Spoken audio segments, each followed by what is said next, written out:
What's up, everyone? Welcome back to Real Reds Talk, an authentic football fan channel made in Manchester.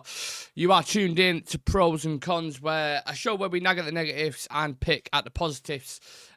United come back from behind to win in the Czech Republic for the first time in gazillion years, I think. We don't usually get a result there, so it was nice to see us come back. Rasmus obviously scoring the brace. Not the most fulfilled performance ever, not the best performance or the best full 90 minutes performance, but at the end of the day, it's all about the results. It was all about pushing up the table in Europa League, and that's exactly what we have done. Now, we did the post-match reaction, obviously, after the game last night, as we always do, and as it says in the title, that is a reaction. This, for people who are wondering, well, what's the difference? You're speaking about the same game. This is analysis. This is literally the pros and the cons. We weigh up the options. We give our little analytical insight, and we have a conversation about it as well. And also, we have some pretty fun graphics coming on the screen momentarily. But just as a thought, if you're watching this live or if you're watching this later on, and happy weekend first and foremost. I hope everyone's really, really well. Let us know your thoughts, man. Let us know how you're feeling heading into the Manchester derby as well. Are you nervous? Are you looking forward to it? Do you think this is the first time in a while where we could actually go there with a bit of confidence? How are you feeling in general? What's your optics on this game? Talk to me about that. And if we've got a bit of time towards the end, we'll get into it. But the first negative I have for you guys. Now, it might not surprise a lot of people. It's Marcus Rashford and Joshua Zirkzee. How good are those graphics, by the way? How good are they? God bless Twitter. Yeah, Rashford and Zirkzee, shocking performance, both of them. Again, I thought both of them when they came on against Arsenal were just lacked any kind of chemistry or cohesion or just the worst double act ever, and that's why I've gone with Dumber and Dumber. I think Joshua Zirkzee lost the ball 21 times last night. Every time he got the ball played up to him, he miscontrolled it without fail. Every single time. Obviously, he had a couple of times where he would dribble past a couple of players, some nice little bits where you can see, okay, you can see why we signed him. But for a striker to have no shots on goal, 64% passing accuracy, 0 out of 2 aerial duels, and can't hold the ball to save his life is what he's been brought in for. I don't know what to say about him. I don't know what to say. Likewise with Marcus Rashford. I don't know what's left to be said about Marcus Rashford, because I'm sure you all feel like a broken record. I certainly feel like a broken record because I speak about him all the time. And it's not just him, of course. You don't just want to scapegoat him. There's loads of other players who should be accountable as well. But he is putting in stinker after stinker after stinker. And this is a game potentially that he was looking at. And you think, if you want to shine a little bit, not the pressure's off because it's away in Europe, and obviously we haven't got a great record in the Czech Republic anyway. But that was like a moment, like, show people you've still got something about you, a little bit of something. And it just didn't, for whatever reason, just didn't turn up whatsoever. I think Mount, Hojlund and Garnacho are all better in that front three at the moment, and we'll touch on that when we do the Manchester derby preview today, which I cannot wait to do and cannot wait to discuss. But I certainly don't think, I don't think Zirkzee will start that game. I don't think Rashford should start that game.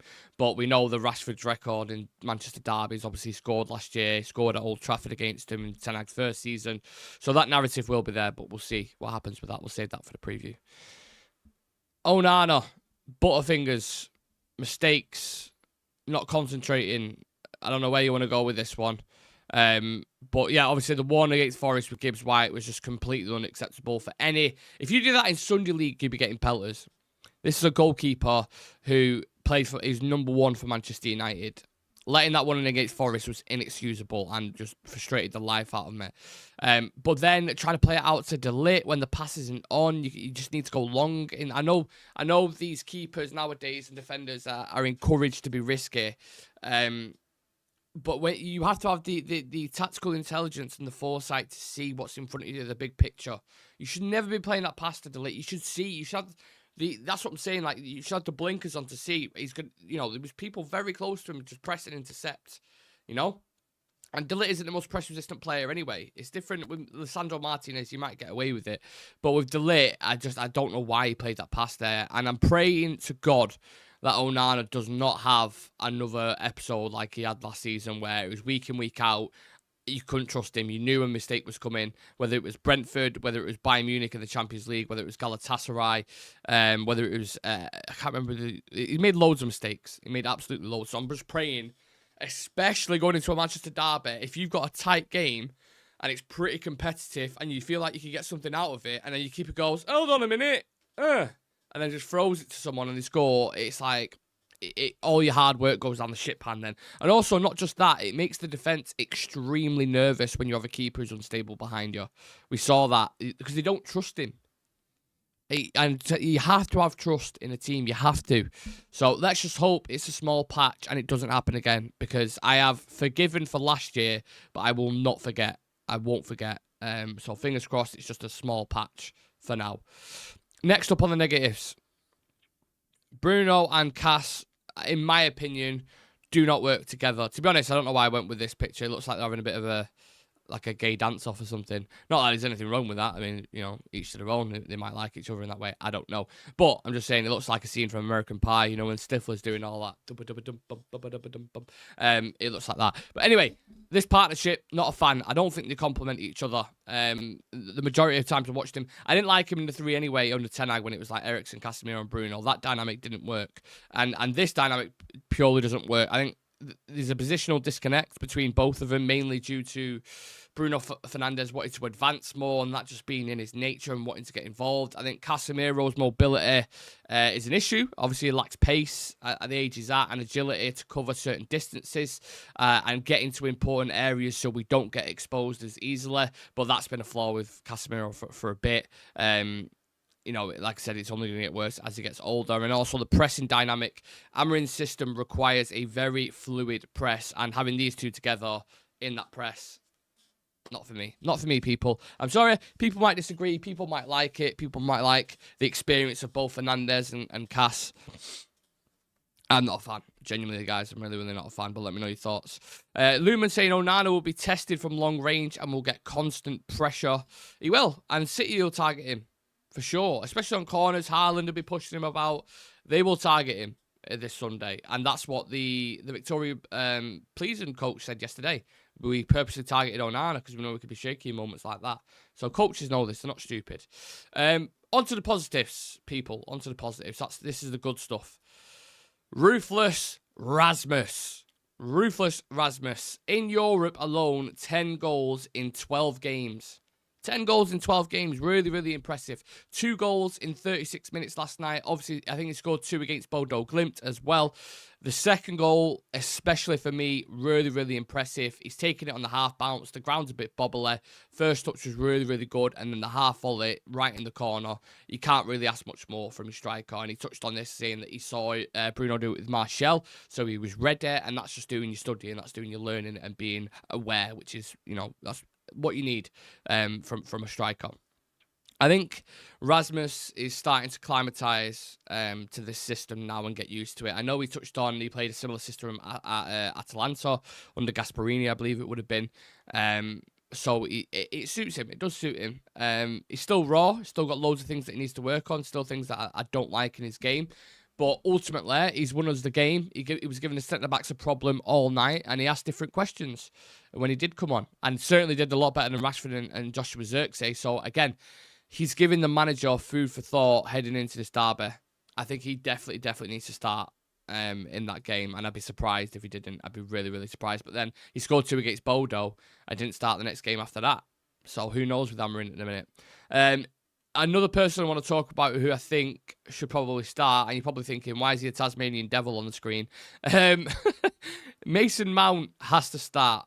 And the reason why there's a Tasmanian devil on the screen is because he is everywhere. His pressing intensity is a joke. The runs that he does off the ball is a joke. People don't appreciate him as a player because they only see little cameos of what he does on the ball. But I would probably go as far to say for 90% of the game, 97% of the game, between those figures, you don't have the ball. You know, for 3% to 5% of the time you have the ball, and the majority of your work is done off the ball. And Mason Mount off the ball is incredible. Obviously, you want attackers to be quality on it as well. And I think he does shift it with intent. I think he is a very intelligent footballer. And I think you saw as soon as he came on yesterday, he changed that attacking dynamic. That attacking dynamic, like pace. Amarin spoke about this yesterday. That's aggression, intensity. And Mount is that guy to bring that. So I think, you know, with like 40 minutes there or thereabouts, instantly showed a lot more intent and pressure and runs off the ball and combinations for me. So he's another one that there's a big question mark with. Amarin, you saw when he first came in, earmarked him as soon as he came in, saying, you know, he loves him. You can see it in his eyes. He really wants to use this player. And it was quite strong quotes considering he just got into the club. So he obviously likes him as a player. The thing is with Mason Mount, and there's always a caveat with this, because you know what I'm going to say. Fitness has always been an issue with him. Has always been an issue. There's definitely a player there. I would start him, but how many minutes can he play? Can he do 90 minutes yet? Will he end up getting injured again? Are you just going to bring him on as a cameo? I don't think he will start. I'll save my predicted 11 for when we do the preview later. I don't think he'll start, but I think he can do a really good job off the bench. And the reason why I would have started him, particularly against City, typically they do dominate the midfield. I know it's been a bit iffy at the minute, but I think Kovacic is back. Obviously, you've got Gundogan, De Bruyne, Bernardo, who are all like to drop in those kind of central areas. So sometimes you have an overload in that midfield and it struggles to deal with. Having Mason Mount in there, you can have him drop in and help out the numbers. Whereas if you play like a Zirkzee, let's say, for example, in one of the 10s, it's a bit different, you know what I mean? So I would personally play him for this game, but I don't think Amarin will start him. I don't think he'll start him. Rasmus is way clear of Rashford. Mount's overshadowed by Bruno. Next up, this kid's definitely starting at City. I mean, this would be the biggest surprise ever if he didn't. Amad Diallo can do anything he wants. Anything he wants. Obviously, started as a 10 last night, but has played wing-back equally as well. Done really, really well for the first goal. I actually thought he assisted him, because I had a bet on for Amad to score or assist. But he kind of, I don't know if I think he shoots, ricochets off a player, and then Rasmus is in the right area to kind of finish it off. So, yeah, done really, really well for the first goal. Was offering loads of variety in his game. Sometimes he was dropping a bit too deep at times, which, again, the manager spoke about. He wants him further up the pitch. Doesn't want him constantly going back to kind of retreat the ball. Maintain your position. Keep the defender occupied. Keep giving him something to be worried about. And obviously, any player's got stuff that they can work on. And Amad's no stranger to that. He'll know that himself. But he's certainly top 3 players at the moment. I think Amad, Mazraoui, maybe you can chuck De Ligt in there. It was Onana until he made that mistake. But these are the players I'm looking at. And I'm like, these are being consistent week in, week out. And I'm glad to see him shining. I'm really happy for him. Because I've been pushing, not just because for me personally, but just because I've been pushing for him to start for ages. And to see him finally flourish now is really, really nice. So I've always believed in you, kid. I'm happy for you. Next up on the positives, people. Ruben wins in Czech. We win away for the first time. I mean, listen to this stat that I've got for you in a moment. Before I get into that, we are obviously now starting to slowly build at least a little bit of a respectable reputation in Europe. We're not, you know, complete mugs. We're bouncing back from going behind. And get on this, right? So the last time we won away in Europe was Real Betis in the Europa League on the 16th of March 2023 in a knockout stage. We had Wout Weghorst up top and we had Fred playing as a 10. That was the last time we won away in Europe. How crazy is that? So now we move up to 7th after all the other results. Obviously, Rangers drew with Spurs last night, which is another shocker for them. Being in the top 8 means no qualification games, which is great. We just have to get a result against Rangers and FCSBU, like Star Bucharest or whatever, to go through. So we will see what happens, but it's a bit more promising in Europe now, isn't it? So that's good news, I suppose. What positives and negatives do you have? Speak to me in the chat. Get them involved. What minute mark are we on at the moment? We are on 13 minutes. I've blitzed through them. Jesus Christ. Sorry, 1 second. Let me know your positive. If I've missed anything, if there's anything you want to discuss that you'd want to throw out there, I am open to it. I'm just going to see if there's any news popping off at the moment that we can discuss. Pep's about to do his press conference, so there'll be some interesting quotes from that. Arne Slot has won Manager of the Month. Mo Salah's won Player of the Month for November. And Diego Leon, the Paraguayan wing-back that we've just spoken about before, will sign a 5-year contract with Manchester United, and he will arrive in July 2025 to train with the team. So we'll get a first trip of him in pre-season. We also have on the news ticker, Omar Barada and Jason Wilcox made a private business trip to Adidas' headquarters in Germany this week. Their visit touched upon data analytics and was described by a source as a general immersion in their technology. So again, can only really be positives, can't it, when you speak about stuff like that. That is the latest stuff surrounding Manchester United, and they are the pros and cons. So hopefully you've enjoyed the show. Please do smash like in the video, subscribe to the channel, and we'll see you for the derby, and we'll also see you for Premier League predictions as well.